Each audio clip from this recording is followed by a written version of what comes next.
Noong Hulyo 30, 2020, muling tumawag si Colonel Leonardo at ipinaalam sa akin na ang target na si Wesley Barayuga ay nasa PCSO at maari na naming isagawa ang operasyon. Ipinadala niya sa akin ang larawan ni Wesley Barayuga habang ito ay nasa conference meeting sa loob ng PCSO. Sinabi ni Colonel Leonardo na ang larawan ni Wesley Barayuga ay kinuha at ipinadala sa kanya ni Ma'am Garma. Sinabi rin ni Colonel Leonardo na hindi kami mahihirapan sa pagsasagawa ng operasyon dahil nag-issue na si Ma'am Garma ng isang service vehicle para gamitin ni Wesley Barayuga at binigay sa akin ang description at plate number ng sasakyan.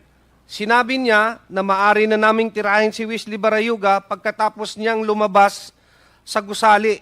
Ipinasa ko ang lahat ng impormasyong ito kay Nelson Mariano.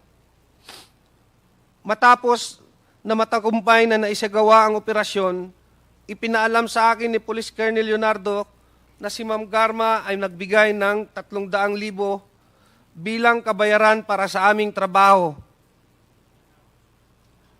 At ito ay iaabot ni Tox sa aking middleman na si Nelson Mariano. At nang magkita kami ni Nelson, inabot niya sa akin ng halagang 40,000 bilang aking bahagi sa kabayaran.